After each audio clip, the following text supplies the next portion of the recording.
Not yet, no. All right, I think we are live now. We had a little bit of technical difficulties, but only 1 minute behind, and that is pretty good. So welcome, and thank you all for joining us. I have the privilege of introducing the two newest members of the Harbor Editions family, and I couldn't be more thrilled to have had even just a small role in sharing their work with the world. Our first reader tonight is Anna Leahy. Anna is the author of multiple collections and chapbooks. She is an award winner and an editor. What drew me to her collection, What Happened Was, is the simplicity of that refrain that carries throughout the book. The reader knows that some truth lurks inside the pages before the cover is even opened. And what held me as a reader was how captivated I became by the discovery of those truths. Like all good refrains, each poem builds and adds and rises. But at the end of the collection, the reader is invited to tell their own story. The blank page becomes an invitation, a place for someone else's voice, and we are told to fill it in. Please welcome Anna Leahy. Thank you, Allison. I am so excited to do this reading. I'm going to take a minute to do some thank yous as long as I have the screen. So huge thanks to Harbor Editions and especially to Allison Blevins, who has shepherded these poems as a whole thing together into the world. I so appreciate that. I also want to mention that I have been reading Allison's own chapbook, Susurration, and that's in the Delphi series. And I want to encourage everybody who's watching this video to check that out too. Gratitude to Stacy Russo, whose artwork is on the cover here, and that's called Women Gathering to Create Beauty. And I think of her artwork as the entryway into my poems. I'm also grateful to Dorland Mountain Arts Colony, which I'm going back to in a couple of weeks, and the Ragdale Foundation, where many of these poems found their footing, and also to Chapman University. They gave me some time to work on this chapbook. Nancy Kuhl is a fantastic poet, and she remains a trusted reader for me, and she really helped me to see the connections across these poems. And I also want to mention that Beth Ann Fenley, Oliver De La Paz, and Lynn Thompson offered really generous words of support for this chapbook, and I'm grateful to their poems in the world too.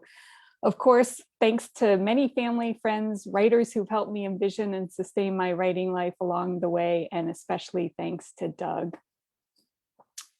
I'm going to start with a poem that's not in the chapbook. It just came out in Crosswind's poetry journal this week. And it's sort of a context, I think, into which this chapbook found a home at Harbor Editions. And I want to read it in honor of all the editors of publishing projects, poetry presses, and literary journals that have continued bringing poetry to readers during this pandemic. It's called On the Brink. This year, the universe tells us, you are old. Panic gets you only so far. Through the day, around the corner, it doesn't keep the story in orbit. It doesn't always round out another year. Order creates us, and then there's chaos. Atypical hyperplasias in the heavens, hemorrhages in the hollows of the galaxy, little extinctions everywhere. In the body of the world, in the world of the body, lives become window weather, lips press the pain, this clear incision in the world. We are glaciers, we swallow glass. We steady ourselves against life's urgent shards as if we might individually get used to this in between what's been and what's to be. And I will read the first poem that's in the chapbook. As Allison said, there is a refrain, what happened was, and each what happened was poem repeats that refrain 7 times. What happened was my mother was pregnant with me. What happened was my mother was pregnant with me. She mapped a way through without stopping. What happened was the dean thought she would stop. The dean wanted her to go away. He expected her to go away. The dean said that she might fall down the stairs. The dean made his secretary call to tell my mother this. He would not tell her himself. She was not worth his time. She was expected to lose her way in this world. What happened was my mother finished a semester late. She wore a graduation robe with 3 velvet stripes on each sleeve. She held my months-old self for a photo, proof this could be done. She missed that year's bar exam. She passed the bar exam the next year, a year late. What happened was my mother told me that life wasn't fair. My mother wrote fairness into the law for me. What happened was my mother told me that other children needed her as much as I did. My mother had her own white phone on the wall for their emergencies. What happened was my mother knew she didn't have chances others did. My mother knew that she had chances others didn't. What happened was I grew up believing in fairness and chance. And that appeared in the literary project Escape into Life earlier this year. This next poem is another What Happened Was poem, and it appeared in Whale Road Review in the spring issue this year. And Whale Road Review's summer issue just came out, so check that out. What happened was we worked alone together. What happened was we worked alone together, typesetting one night. I flirted with him to see what would happen, to test whether I could seduce. What happened was we went back to his room. We kissed, we fondled. What happened was he excused himself. I sat alone on the couch. I still had my jacket on. I grew bored. I had already proved myself to myself, the proof of being there. What happened was he returned naked. He wore glasses. What happened was maybe I laughed. Maybe I rolled my eyes. Maybe I said, "You rushed ahead without me." What happened was he got dressed. He said I should leave, or I did. What happened was I found a photo of me on a bulletin board for anyone to see. My face was smashed out with a white sticky print, the size and shape of his thumb. Not all the poems in the chapbook are What Happened Was poems, and this is one that is not. It is based on photographs of nuclear tests that the United States conducted. And this also appeared in the Power Anthology from Public Poetry. 1,000 Suns. Because each was as bright as the sun, men cowered, backs to blast. Easy, and it is and it isn't, like a gasp in free fall. Air held like breath, then release. The breath extends, atmosphere gives up, gives out. Sugar arrives with a sublime taste of proximity as between petal and stalk. Fox, as if Blake's heaven and hell rise together against the dark expanse of universe. How, like a haze glowing, as if through cataracts, the suggestion of what and why. Climax, the throb, the push, the convex meets the concave in kilotons. Moth, like insect to bulb, simple, that burst and burn.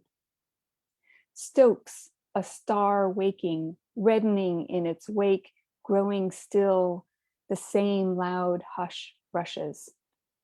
Hornet, the larva uncurls from its corona. We begin with one like something divine. Why not 1,000 splendors across the shadowed stretches? This next poem is also in the chapbook and is not a What Happened Was poem. It is a poem after two poems about plums by William Carlos Williams. And if you know his work, you'll probably hear the echoes. It's called This Is Just to Say. What happened seemed like ripe plums from the icebox, not yet forbidden, but in need of forgiveness, just turned too sweet, already fermenting. What happened seemed bad to her. This is just to say, what happened seemed bad to her. What happened seemed bad to her. Someone said it was not that bad. And she tasted what that meant, so delicious, such solace, and kept quiet. The tiniest poem in the chapbook is called In the Meantime. In the meantime is the mean time, that malicious wait and see, more or less in between time, until we set our clocks back to save the grieving daylight. And the last poem I'll read, actually, the first line, the title and the first line is What Happened Was, colon, and then there's a blank line on the page. So I'll just pause for the blank line after the first What Happened Was. What happened was, what happened was I grew through and around and in between it all. Whatever it was or wasn't became me. What happened was I wrote what happened. I erased what I wrote so the page would hold only silence. I didn't want what happened to interrupt the silence of a blank page to be contained by the space around it. I didn't want what had or had not happened to matter on a page. I didn't want it to be seen and not matter. I didn't want anyone to see how it didn't matter. Erasure is from the Latin for scrape or scratch, like an itch or a scab. What happened was avoidance. What happened was the page made me nervous. No, the person I imagined reading the words made me nervous. My memory is unmemorable. I'm no worse for the wear of recollection. I cede that point. What happened was the blank page becomes an invitation, a space before text, a place for someone else's voice, another story, my hand cupped to my ear, I'm listening. What happened was there is room enough. It's a big page. Turn the page and there's another. Turn it over in your mind, draw a blank, fill it in. Thank you.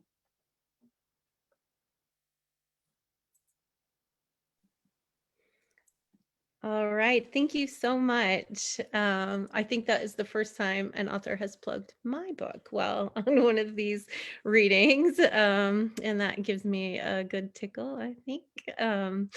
Next, I get to introduce Dustin Brookshire. He is the author of two chapbooks. He's an editor, and many of you may know him as the curator of the Wild and Precious Life reading series. When I first wrote to Dustin to accept his book, Love Most of You Too, for publication, I said, "You had me at Judy Blume." And while I was joking, it is true that this book is a collection of cultural artifacts in many ways, but it also demands of us, demands we not look away. Dustin uses gay culture to reveal the deeply personal and also force readers to question assumptions. Every time I read this book, the phrase, "I can make my own way," always lingers in my mind. And I think that is the goal and the accomplishment of this collection. Please welcome Dustin Brookshire.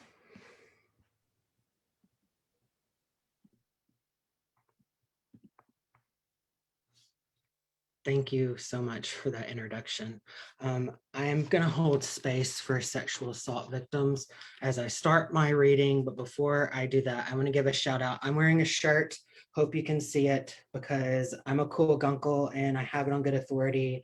The Evan is really into dinosaurs right now. So before they earbud him, because I will say wordy dirds, I want him to see that I am wearing this T-Rex shirt for him. So I'm going to start out with a poem from the one who raped me. Wreckage. After the wreck on 10th Street, when the van smashed into my car, I called him, too afraid to call my parents. He drove me home. He helped me to my bedroom as I limped. He stayed the night, called 4 times the next day. How was I to know a week later he would wreck me?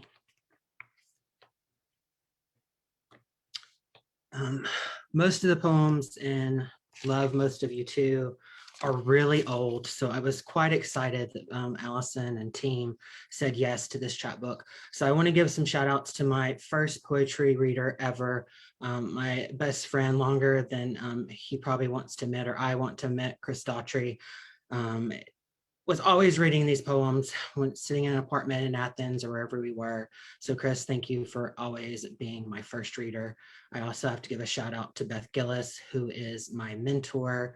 A class with her at Georgia State University changed my writing life forever. She's offered very thoughtful critiques of almost every poem probably in this chapbook. And then I want to give my dear friend, Julie Ebel Amaki, a shout out as she helped me with some of the proof process of the chap. And I'd like to start out by reading the dedication. To my primary and secondary English and literature teachers, thank you for making me feel seen, safe, and encouraging me to write. Reba Carpenter, 3rd and 5th grades, Vicki Dillard, 7th grade, Angela Harris, 10th grade, and Darlene Callan, 12th grade. And to my high school journalism teacher, Renee Lloyd, 9th through 12th grades. To the literature teacher who didn't encourage me, made me feel small, and told me to stop writing poems, Nancy Ratcliffe, 11th grade, this is also for you. Faggot. I own the word like you own your name. Let it roll off my tongue and grate you like cheese. Faggot. I said it. You heard me. It's the word you want to use against me. Pour over my body like boiling water. Baby, I can handle the heat. The word I once used against my cousins. Brian, faggot. Lamar, faggot. It even tried to haunt Dustin, faggot. But I deal the word like a shark in Vegas. I'm going to also share a villanelle. This is actually the first villanelle that I ever wrote, and I actually wrote it in Beth Gillis's class. And I want to read it and also give a plug. Beth Gillis and I are editing an issue of Limp Wrist that is dedicated to villanelles. So Google Limp Wrist and submit your villanelles. Ant with a mission. Have you asked God to forgive your sin? She asks with no love in her eyes. His power can change you back again. Battles over the Bible with her, I can't win. She prefers I live a lie. Have you asked God to forgive your sin? Adamant in her quest since I'm kin, my being gay makes her cry. His power can change you back again. I see she wears her crucifix pin, her cross to bear until she dies. Have you asked God to forgive your sin? Disgusted by my attraction to men, she tells me I must try. His power can change you back again. Satan has him. Where did it begin? Words from mouth to heaven they fly. Have you asked God to forgive your sin? His power can change you back again. When I was single, I used to like to end my readings with this poem because, you know, sometimes you have to let people know you're single. But so now that I'm not single, I got to mix it in at the beginning. Nobody can get any ideas. I'm not on the prowl. The list. I want a man who will sweep me off my feet on day one, but wait weeks before easing me onto my back. I want a man who knows monogamy isn't a type of wood. who will smile when he sees me approach and meet me in the rain for a kiss. I want a man who will like my friends for their personalities instead of liking them for me, who will surprise me at work with lunch before I surprise him. I want a man who will take me home to meet his parents, tell me his mother and sisters will love me, and for once, a man will actually be right. A man who'll grin when he hears me singing Dolly's Here You Come Again and sing along for a line or two, who's graduated high school, attended college, and still has a desire to learn. A man who'll give me his brutal opinion on my poems instead of blowing smoke up my ass. After all, that's what family's for. I want a man who'll make love to me 3 times a week and fuck me a minimum of 4. Remember, Anne Sexton is my favorite poet, accept the fact I don't eat grits or gravy, and realize the obsessive sensitivity I have regarding my weight and not comment on the topic in English or any other language. I want a man who wants 2 children and would rather have his dick caught in a blender than to name them after a season, who understand I love to talk, live to talk a lot, but listen just as well. I want a man who'll take me dancing and never take his eyes off me. Gonna dedicate this poem to Julie, and it was also published in an anthology, The Queer South. Signs. My mother dreams of dark, running water. She calls. It's the death dream. I follow the speed limit. I walk faster than normal through crosswalks. I'm even more careful when showering. A fall now seems more probable. When I was a child, she told me the secret of this dream. Someone would die, but she didn't know who. The dream came when my grandmother was admitted to the hospital, when a family friend was supposed to be winning her battle with cancer. Once it came and she couldn't think of anyone sick. My father's favorite employee was hit by a car. I told you, she whispered.